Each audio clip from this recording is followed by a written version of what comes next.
Matching fair skin tones with gel tin. Woohoo! Today we're going to show how to create realistic fair skin flesh tones. Now, those of you familiar with our products may already know that we have a very good flesh tone as part of our 8-color palette, as you see there on the left side of the screen.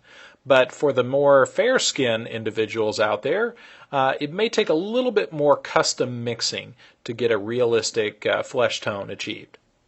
Now we're going to start by mixing up our gel tin, A and B, 1:1, and keep in mind that's a 1:1 mix ratio by weight or volume.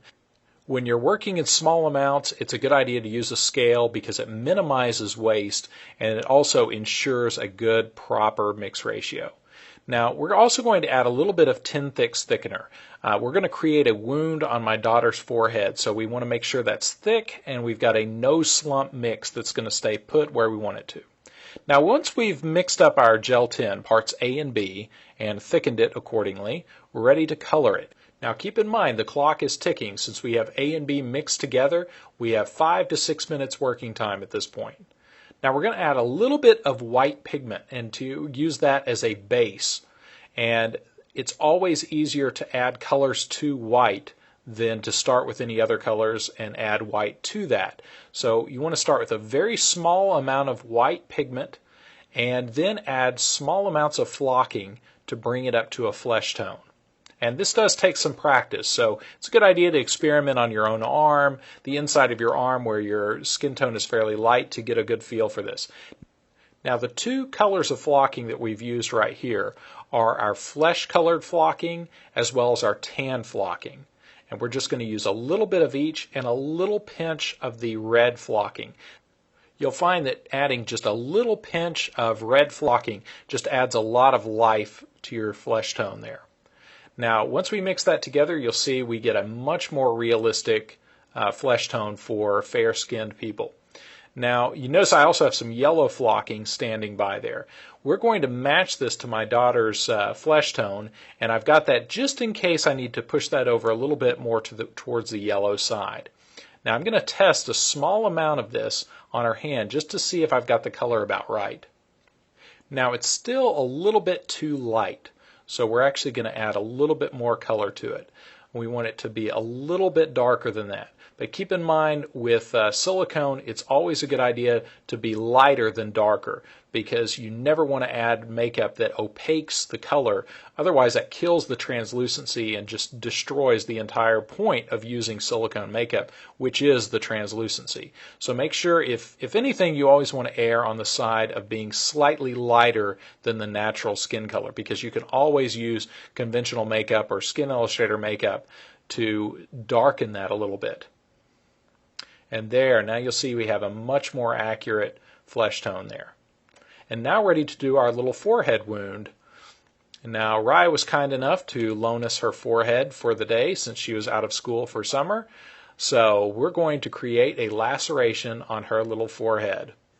Now at this point, if you did a good job color matching to your subject, you should be able to feather those edges out into the surrounding skin and have an imperceptible blending between the silicone skin and your subject skin.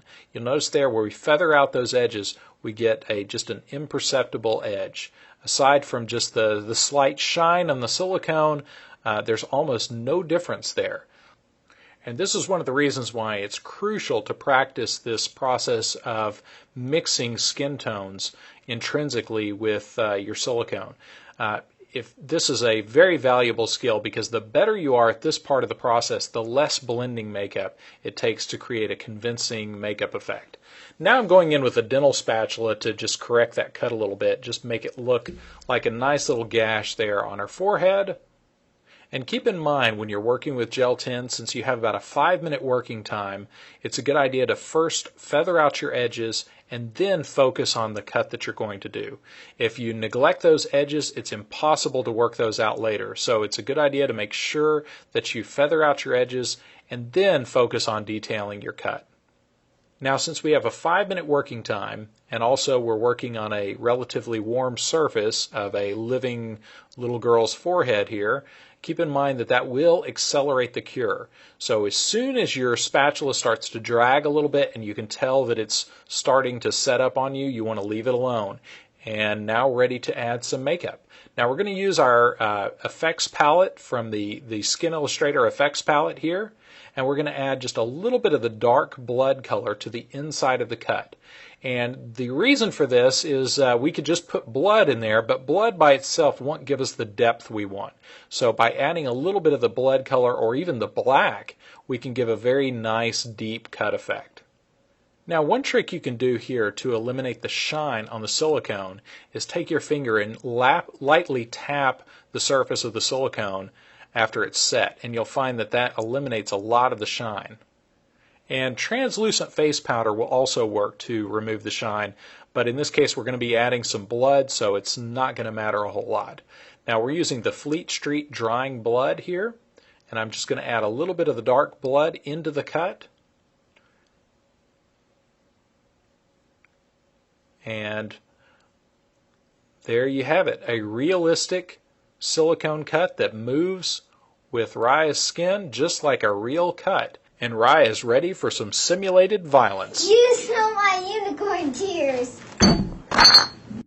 And of course, we'll show you how to make a PT Flex coffee cup in yet another video. And keep in mind that the gel tin and the silicone additives used in this video are available at brickintheyard.com.